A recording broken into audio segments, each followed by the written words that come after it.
This is the Cambridge IGCSE Maths Syllabus 0580, May-June 2023 series, Paper 3, Variant 3, question number 7.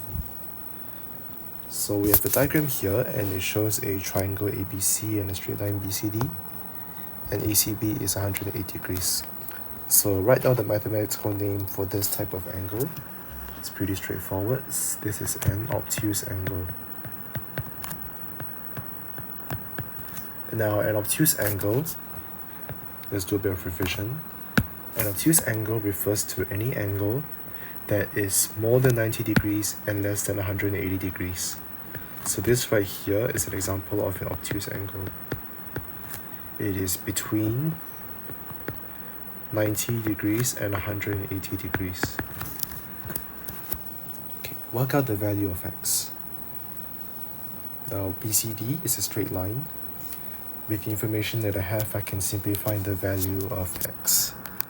So x will be 180 degrees minus 108 degrees.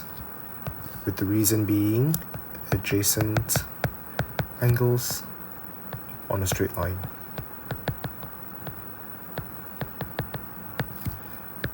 So if you take out your calculator, x should give me 72 degrees. So the value of x in this case is 72. Now since they're asking you for the value itself, there is no need to include any units since they're asking for the value. Work out the value of y. Now y is in the triangle ABC. The sum of interior angles in the triangle is 180 degrees. So I can simply work out the value of y, which will be 180 degrees minus 108 degrees minus 46 degrees, with the reason being sum of angles in a triangle. So it's 180 minus 108 minus 46. Y should give me 26 degrees. So the value of y will be 26. Okay, that's part A. Part B. Show that the mean of the angles in any triangle is 60 degrees. Now when we talk about mean, we will always have to find the sum. Now in a triangle, there are 3 angles. So we just construct the triangle quickly.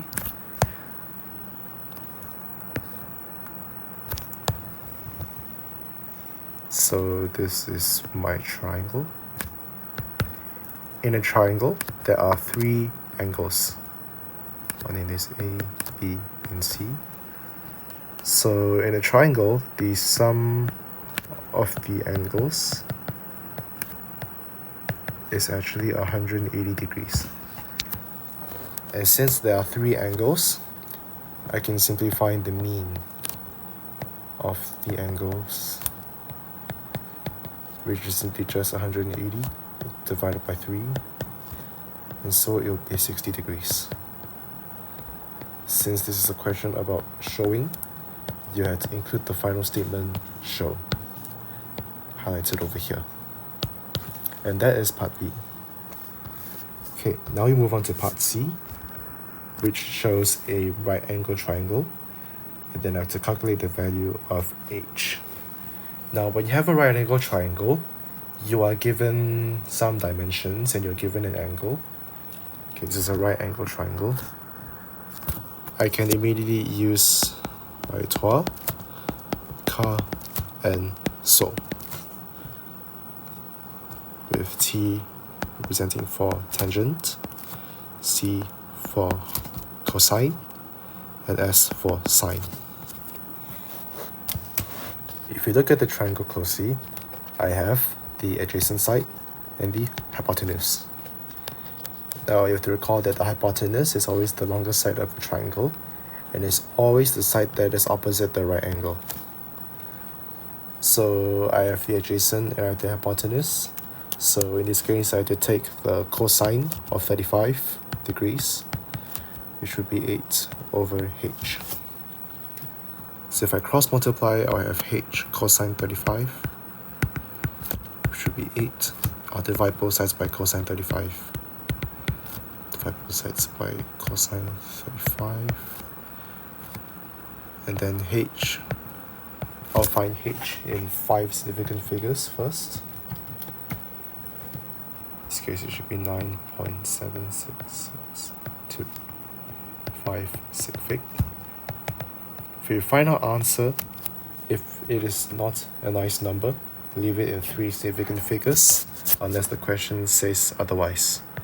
So it should be 9.77 centimeters. 3 significant figures. Now they are asking only for the value, so in this case you don't have to include any units in your final answer. So it should be 9.77. And that's part C. Part D is a question on similarity, and it tells you how to apply scale factors of similar triangles. We have 2 triangles and they are similar to each other. Part 1 wants us to find PR. PR is over here. So what I can do, I can use my scale factors of similar triangles. PR over the other corresponding side, which is AC, 2.4. And I can use PQ over AB on the other side, 6.12 over 1.36. PR will hence be 6.12 over 1.36 multiplied by 2.4. Type into your calculator. PR should be 10.8 centimeters. 10.8 centimeters. And that's part 1. Part 2 wants you to calculate BC. And it's also using scale factors. So I will find BC over the corresponding side, which is QR. And I know that the value of QR in this case, 7.92 centimeters. And I will use the same scale factor, but this time I will flip it upside down since I'm putting BC first, followed by QR. So it'll be 1.36 over 6.12. So BC will be 1.36, 6.12 multiplied by 7.92. Type that into a calculator. It should give you 1.76.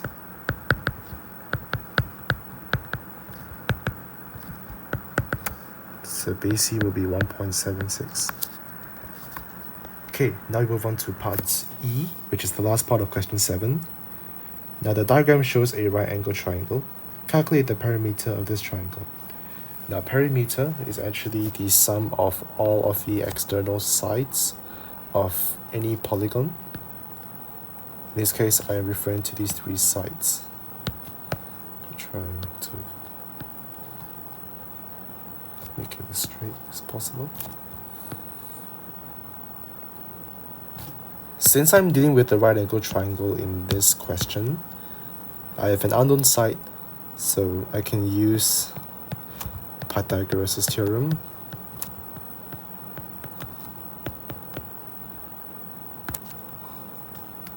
I have this side, I'll name it A.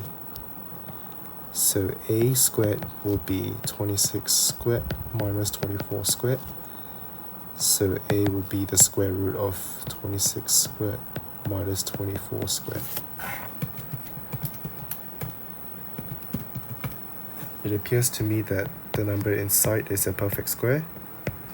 Square root of 100 will give you 10.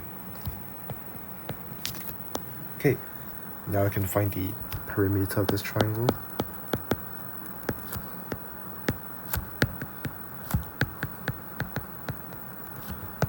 Which will be 26 plus 24 plus 10. 26 plus 24 should give you 50. 50 plus 10 should give you 60. That should be 60 centimeters for the perimeter of the triangle.